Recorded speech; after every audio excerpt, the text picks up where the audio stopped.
Happy lunch hour, gang. All right, how about this term for you? Go south, young man. Right? Okay. A few days ago, I was talking about an email I got from one of y'all who was trying to buy a house, and they'd sold one property and they were trying to buy something smaller and a little farmette as they called it. And the realtor, of course, was telling them that, oh, you got to buy now, that the housing market's going to continue to go up. It's cheaper now than it's going to be. Okay. That's a realtor who's got no ethics, no morals, no scruples, no nothing. Okay. He's just out to, hey, if I can sell a house now, I get paid now. That's it. Not trying to advise his potential client what the best idea would be. Now, of course, if somebody's forced to move, you're forced to buy. Okay, you got transferred by your job or something like that. But if you're doing this when you don't have to, maybe not. The writer of the email and I agree. They were like, we see the fact that the housing market is going to collapse because of foreclosures, et cetera, et cetera. Well, gee, that was just a couple of days ago. And guess what? The data just came out for February on house foreclosures, up 8% year over year. 8% more foreclosures in February 2024 than we had in February 2023. 32,938 properties in the United States were foreclosed upon in February. Now, y'all know a foreclosure does not take 2 weeks and it's done. That's 32,938 new properties into the foreclosure system. So, where is this all taking place? Interestingly enough, it's happening primarily in red states. South Carolina foreclosures increased 51%. Missouri saw a 50% jump. Both states voted for Trump in 2020. Pennsylvania voted for Biden, saw a 46% increase. Foreclosures in Texas up 7%, foreclosures in Indiana 0.8%. So you had the majority of foreclosures happening in 4 states: South Carolina, Missouri, Pennsylvania, and Texas. Interesting, huh? Well, why? Especially when you talk about Texas. People are moving to Texas in droves. Who's moving there? Okay. And you look at the price of houses. The more people that move into a place, the more expensive houses get. Supply and demand, no question. All right. You look at where you'd want to go. Okay. And this gets kind of interesting. You certainly don't want to go to Nevada, Illinois, New Jersey, Idaho, or Rhode Island. There's hardly any houses to be found there. Where the majority of houses you can find, where there are available housing, okay? Florida, number 1, up 45.8%. Mississippi, up 28%. Louisiana, up 28%. Alabama, up 27%. Arkansas, up 23.2%. It seems like where the housing boom is in the Southeast. Now, this is where it gets interesting. Because the first thing people will scream and yell is, oh, there's no jobs down there, the economy sucks, et cetera, et cetera, et cetera, right? Talking about Mississippi, Alabama, Louisiana, anything like that. I'm going to yell out right now, bullshit, okay? And I'm going to show you this. I'm going to prove this to you, how you can actually, people living down there actually have a wealthier life than people in New England. Yes, I'm not kidding, okay?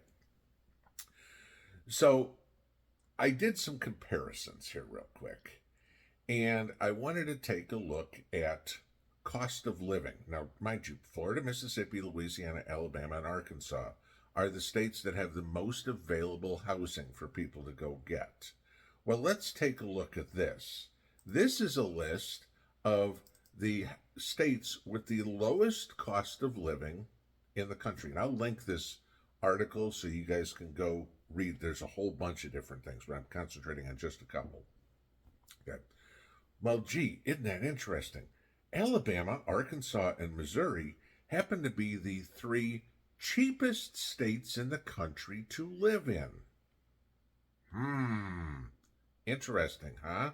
Most housing, cheapest states to live in. So let's take a look at this, all right? People want to talk about housing costs, for example. Well, let's take a look at this. Alabama has the 10th least expensive housing. Arkansas has the 4th least expensive housing. Mississippi has the 2nd least expensive housing in the country. Okay. So, lowest cost of living, lowest housing prices, and then, of course, people will come up and go, but you don't make any money down there. There's, the salaries are way less. Yup. Now, let me explain something, and I tried to explain this to people when I was a recruiter, when I talked about people transferring from one place to another. The difference in what it costs to maintain the same lifestyle in two different places. And there's websites that you can go look at. Compare the town you live in to the town you want to move, and compare everything, okay?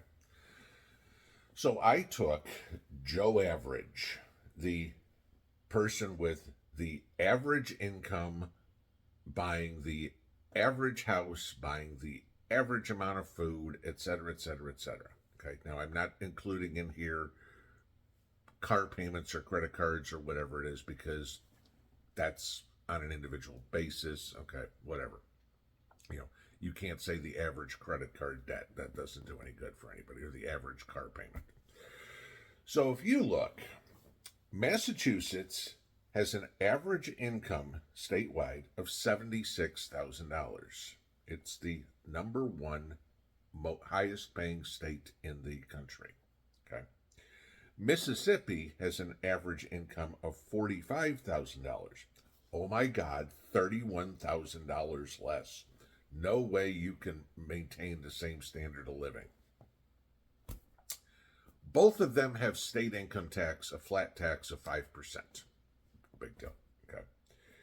However, in Massachusetts, you have a big chunk of your taxes on a federal level, or big chunk of your income on federal level, is subject to 22% tax. That's your tax bracket. In Mississippi, almost everything is in the 12% bracket. You have like $300 that's in the 22% tax bracket. Yeah, if you just want to take a look at the difference, the average taxpayer with the average income in Mississippi pays $5,229 in income tax a year.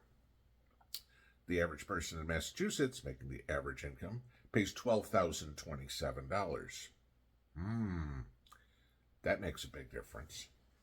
So then let's take a look at a couple other ones. And again, you can go to these charts and look at these, then the link below. What does it cost to feed somebody for a year in the average grocery costs in Mississippi? $3,812.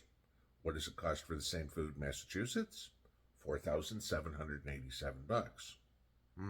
Goes a little bit more of that income that you made, right? Let's take a look at the average mortgage. Okay. Massachusetts has some of the most expensive housing in the country. Mississippi has some of the least expensive housing in the country. The average mortgage in Mississippi is $1,031. The average mortgage in Massachusetts is $3,513. Okay. If you want to annualize that out, that means the average person in Mississippi pays $12,372 a year in mortgage. The average person in Massachusetts pays $42,156 in mortgage payments. So let's take that little income, minus your taxes, minus your food cost, minus your mortgage. No electricity, no car payments, no credit card, no cell phone, no nothing, because, again, those will probably stay relatively similar regardless of where you live. Okay, you're going to spend the same. Your phone's going to cost you the same in Massachusetts. It's going to be in Mississippi. Well, if you take those things out of the Mississippi salary, they're $45,000. Take out their food, their taxes, their housing, they have $23,587 left. Okay.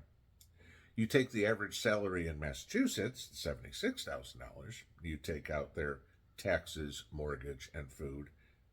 Oh, they only have $17,030 left. Funny. All of a sudden, the person who makes $30,000 less in Mississippi has more than $6,000 more in the bank account after paying for the exact same thing. This is it. You look at what people are doing right now in regards to trying to make ends meet. People are leaving California, Illinois, Massachusetts, the blue states like crazy. And where are they going? Texas, Florida, Tennessee, Nevada. Nevada's full. Okay. Tennessee's pretty full. Okay. They're trying to find houses around here is practically hopeless, just like it is in Nevada. But don't listen to these people that tell you, oh, it's just going to go up from here. It's just going to go up from here. No, it's not. We're going to see a population shift in this country that is going to be drastic. And if you think I'm kidding, just look at what happened in the 2020 census that we had, and the states that lost representation, the states that lost electoral votes, and the states that gained. The blue states lost. The red states gained. That's why the Democrats want to count illegals in the Senate, or in the census, because they're losing the voting population like crazy, and they know they will lose seats in Congress if they don't do something. So they need to bring in a whole bunch of illegals so they can keep their power and screw you.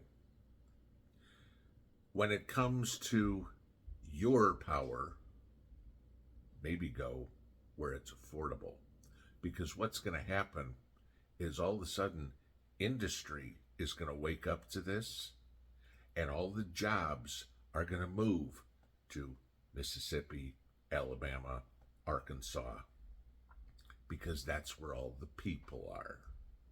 It doesn't do you any good opening up a new plant to build whatever you want if there's nobody around to work there. California's seeing that like crazy right now.